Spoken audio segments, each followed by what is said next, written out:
Hi everyone, I am Dr. Arjun SK, consultant neonatologist, Cloudnine Hospitals, Kanakpura Road. So this is the last question what mothers ask frequently. So how to monitor my newborn once I am out of the hospital? So you should always know that baby's behavior is quite different from elder children and adults. So when you are getting discharged from the hospital, we usually train you by what is BLS, basic life support, and what all the panic signs and how to pick up these things, and when you need to think is it a red flag sign and come immediately to the hospital. So normally you have to feed your newborns every 2 to 3 hours once, or whenever the baby is demanding you have to feed them. Second is, once the baby is fed completely, the babies will sleep for minimum 2 to 3 hours without any disturbance, and in 24 hours, 6 hours they will be very cranky, they won't accept feed and they want your touch and you want to cuddle and you want to talk to them, then only they will get pacified. This happens usually in the midnight when we want rest, so we need to understand the baby's behavior. Next very important thing is, some babies will pass stools once in 6 days, some babies will pass 6 times in a day.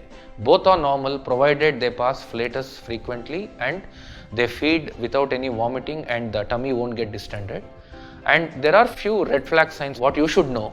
So that is, if the baby is not feeding well, irritable, excessive fuzzy and very dull looking, not looking around, and decreased urine output, and if the baby is having hurried breathing, and if the temperature is really unstable like fever or suddenly becoming cold, these are the red flag signs you have to understand, and you have to take immediate attention and bring the babies to the hospital and plan accordingly. So coming to the next part of the question, how do I need to follow up? So you all know that newborns are really new to the world, so there are few things which have to be discussed in person. So definitely it can't be done with teleconsultation kind of thing. You have to visit to the hospital frequently within the first week of life. The reason behind it is, we need to see how well you are taking care of newborn and address your doubts. Second thing is, we need to check whether the baby is receiving adequate feeds or not. By looking at the weight, length and head growth, we see how the baby is growing.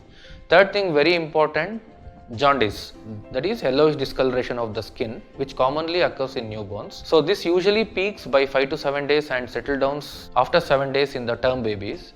So if you visit the doctor, then we can correctly think, see and identify the jaundice signs, and then if necessary we may need to do the blood test and plan accordingly. So, and if you are COVID positive and if the baby is also COVID positive, I request all the mothers to take a prior appointment and inform at the earliest stage, so that we can fix the appointment and plan accordingly to prevent spread to others.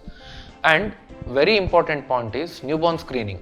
So we call follow-up because during delivery or before discharge from the hospital, we do many screening tests like blood spots and hearing screening and other things. The reports will be pending, and once you come for follow-up, we can see how exactly the reports are, and depending on the reports we can talk to you if there is any deviation or fluctuations and plan for repeat test if necessary.